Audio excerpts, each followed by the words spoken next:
anywhere. Okay, Igbo can have their Biafra, right? Yeah, let them go, no problem. But Yoruba land, Subhanallah.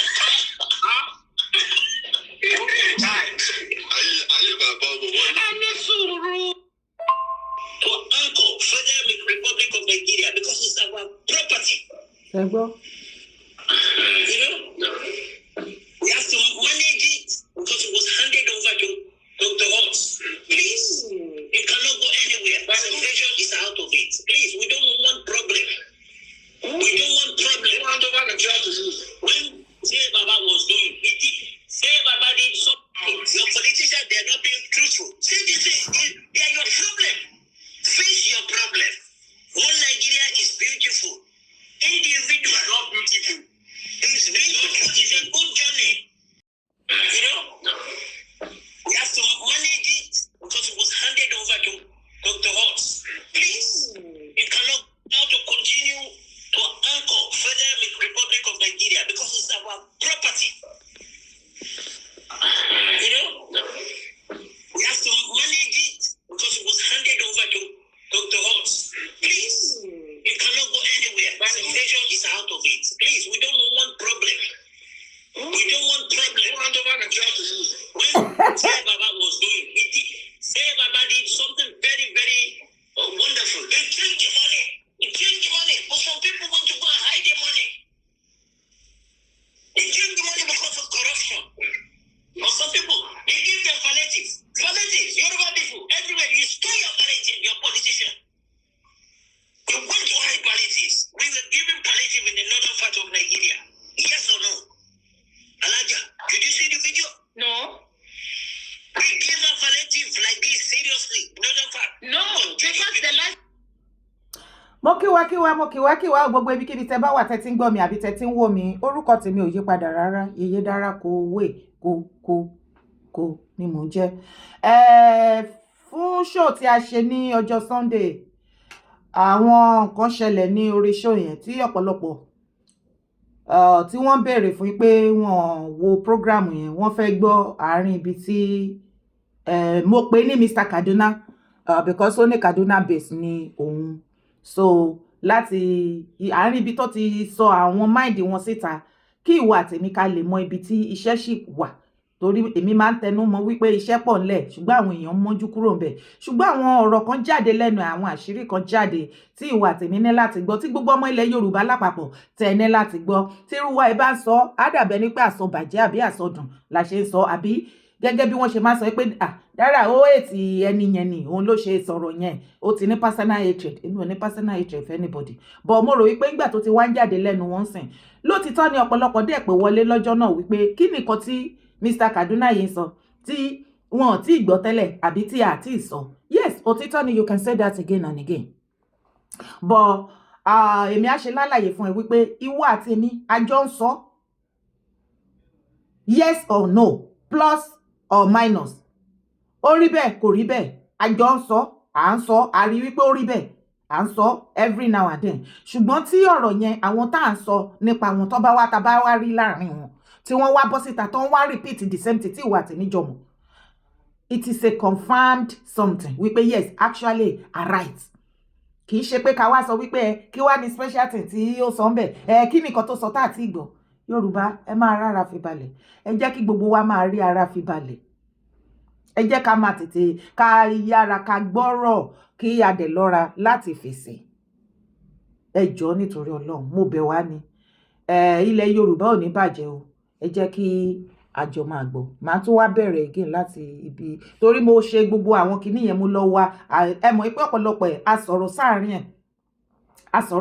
ẹ̀ gan so àwọn ilé tí mo rí rìkọ́ọ̀dù lọ́jọ́ yẹn tí a sọ̀rọ̀ sí àti àwọn kọ̀ọ̀kan tí mo lè lọ mú níbi ibẹ̀ tẹ́ máa gbọ́ dáadáa òun ni mò ń try láti kójọ gbogbo ẹ̀ ni mo wá kó sí inú fídíò ẹ̀ ṣe. We have to manage it because it was handed over to Dr. Hobbs. Please, it cannot now to continue to anchor Federal Republic of Nigeria because it's our property. You know, we have to manage it because it was handed over to Dr. Hobbs. Please, it cannot go anywhere. Aspiration is out of it. Please, we don't want problem. We don't want problem. Hand over Nigeria to you. When Say Baba was doing, Say Baba did something very, very wonderful. They drink the money. They drink the money. But some people want to go and hide the money. They drink the money because of corruption. But some people, they give them palliatives. Palliatives, Yoruba people, everywhere, you steal your palliative, your politician. You want to hide palliatives. We were giving palliative in the northern part of Nigeria. Yes or no? Alaja, did you see the video? No. We gave a palliative like this, seriously. Northern part. No, because the last... ọ̀rọ̀ rẹ o mi ò fẹ́ sọ̀rọ̀ lé lórí kí ẹ lè gbọ́ ilé dáadáa àbí kò yé wa bẹ́ẹ̀ ẹ̀yin náà ń gbọ́ nǹkan tí ó ń sọ ẹja ti sọ. Your politicians, they are not being truthful. See, they are your problem. Face your problem. One Nigeria is beautiful. Individual are not beautiful. It's beautiful. It's a good journey. It's not good. It's a bad journey. No, it's a good journey. I'm going to be a senator soon. Just wait. It's a beautiful journey. Nobody can erase Nigeria. Wallahi, it's a lie. Some of the lie is a lie.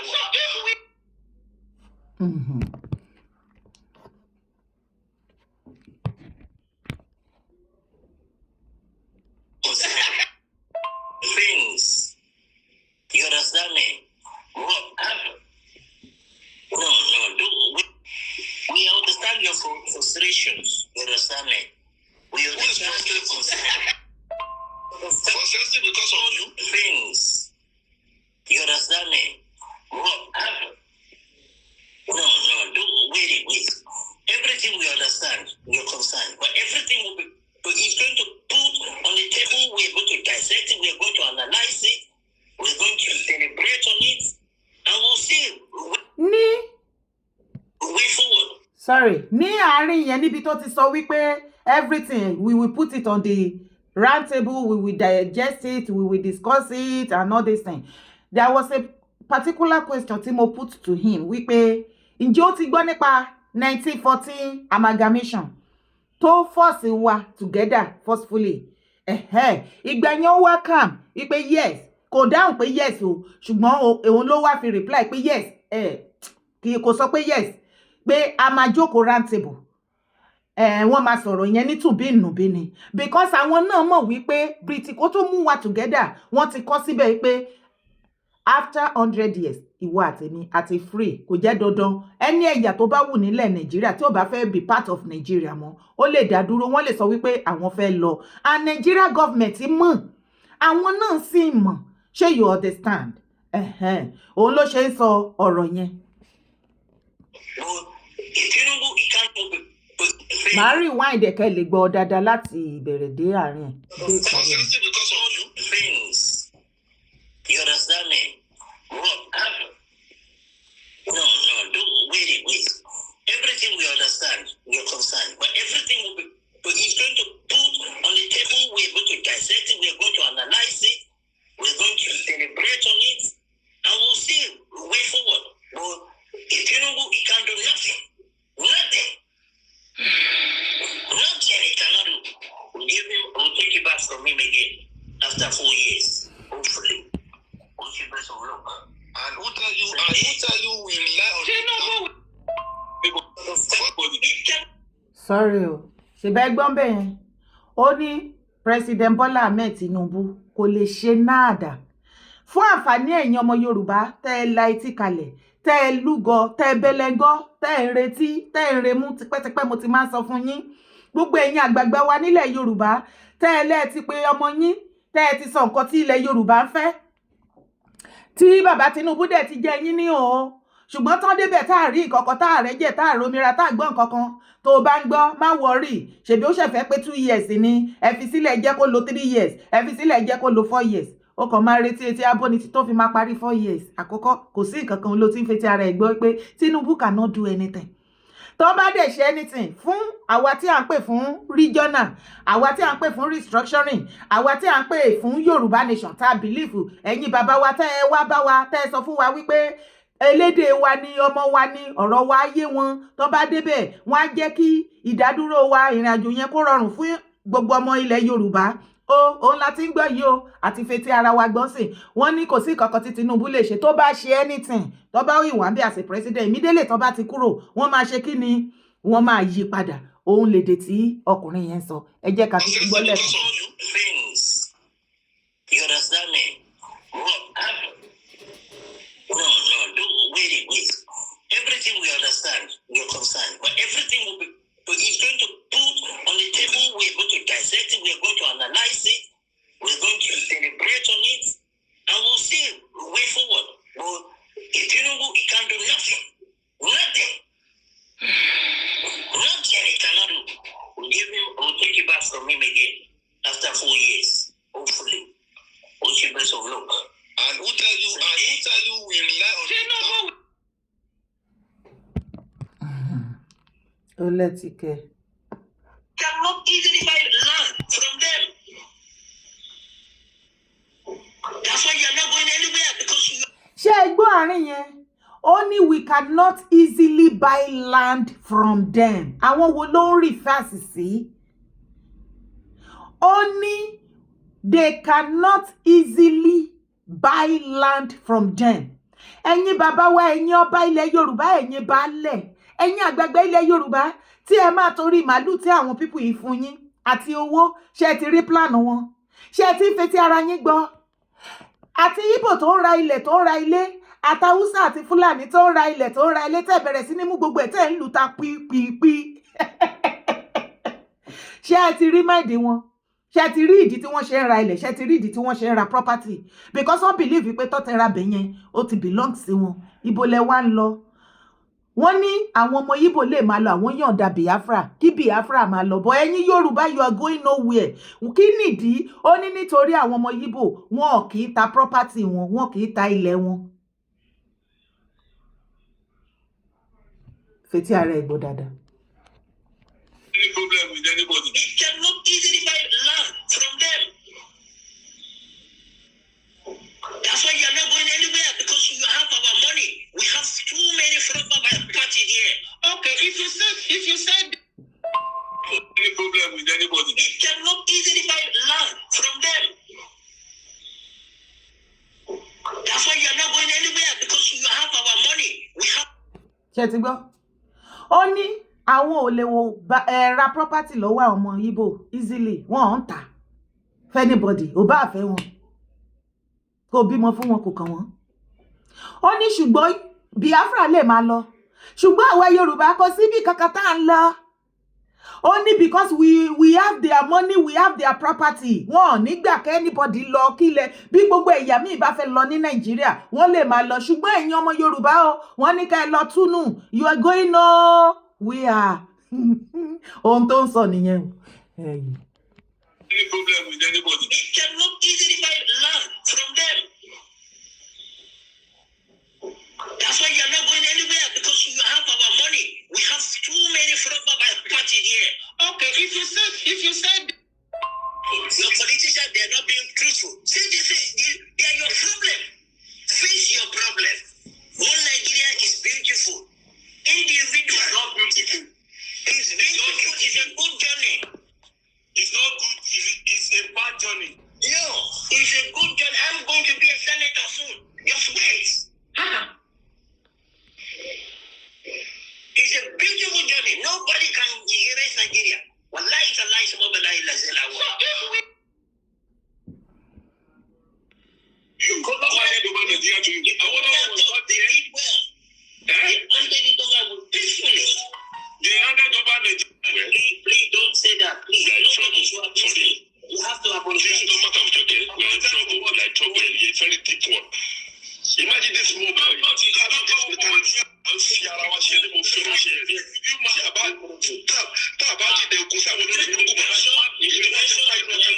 charge of immigration, in charge of custom. Come to Nigeria. You understand it?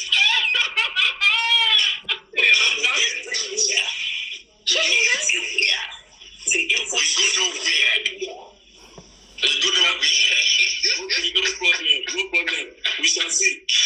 Just a matter of here. Ọmọ Yorùbá jáde dé o. Ọmọ Yorùbá jáde dé ẹ́. Jáde dé o. Jáde dé o. Jáde dé o. Jáde dé o. Àníṣòro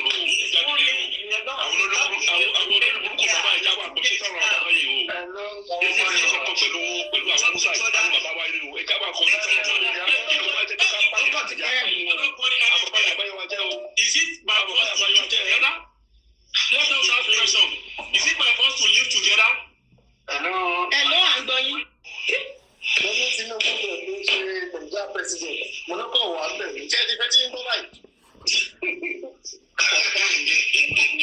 Tinubu òkú ṣe Nàìjíríà president. Ọkọ̀ wà bẹ̀rẹ̀ ni. Ṣé ẹni fẹ́ báyìí?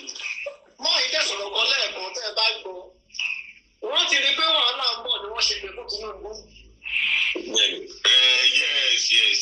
Yes. Wọ́n ti pé wàhálà ń bọ̀ wọ́n ṣe pé fún Tinubu. Ẹgbẹ́ tó sọ pé àwọn ọ̀dọ́ ó ní ìbò kan ò lè ṣe é pé wọ́n ṣe bẹ́ẹ̀. Ẹ̀yà àwọn èèyàn. We listen attentively to every speech that is coming out from everybody's mouth. Right from when he started his forum, and we are interpreting it to our people. So that it doesn't know the mindset. They can know the mindset of the nǹkan tí ó ń sọ ni pé prógrámù yẹn pé àwọn ń play ẹ̀ náà ní ọ̀dọ̀ wọn wọ́n stream ẹ̀ wọ́n dẹ̀ máa interpret ẹ̀ fún àwọn èèyàn wọn tí kò gbọ́ Yorùbá. So ìwọ tó bá máa wá sí orí live show àbí àwọn fídíò tí àwọn social video yẹn mo máa ń sábà sọ síbẹ̀ wípé drop your comment, they are there, they are reading it. Wọ́n watch, wọ́n read, wọ́n share everything. Your comment is very very important. Ó máa rò wípé bóyá mo fi comment òdòwó I don't know kò mí mọ̀ nípa ẹ̀. But mo mọ̀ wípé èmi tí mo ṣe fídíò mi ò ṣe láṣẹ dànù. Ẹ̀yin tẹ́ gbọ́ náà ẹ̀gbọ́ lágbọ̀ dànù. Èmi ti sọ tèmi, ẹ̀yin náà ẹ fi mind títí yín nǹkan tó wà mind yẹn kọ síbẹ̀. Lórí live stream mo máa ń bẹ àwọn èèyàn pé you have to drop your comments. Ìwọ tí ò bá láì láti máa comment pé wọlé. Tẹ́mi bá ń sọ ti tọ̀dọ̀ ti tèmi, ẹ̀yin náà níbi comment ẹ máa fi sọ. Tẹ́ bá pè wọlé ẹ sọ títí yín kí gbogbo ẹ̀ kókó papọ̀. Nǹkan tá a fẹ́, nǹkan tá a fẹ́ because wọ́n wà ní under show mi. Ìdí ni wípé mo gbọ́ from a reliable source níbi tí èmi go ti expect. Òun ni mo ṣe máa ń sọ kíní yẹn. But thank God àpadà rí kíní yẹn. So. Yes, madam. So for protest, we come out for protest. The Igbo people are busy eating pepper soup. They refuse to come out. We protest for in the northern states. Yoruba people, very few people came out. When did you come out? And now everybody is saying, having power. The whole of Nigeria right now, as I'm speaking right now, it's only Yoruba people that are suffering. True or false? It's not meant to be like that. If nobody needs to be begged for food, it's not a good thing. It's against the Islamic doctrine. Look at Nigeria now. Everybody's suffering. You keep borrow money. Yoruba man, borrow money. Borrow over 130 billion naira. Over 130 billion. Buhari was there. Buhari was very faithful. Very faithful. We can never be very one. Spoken. Polite. With dignity and respect. When he was going, they decided to change the money. They changed the money overnight because of this corruption.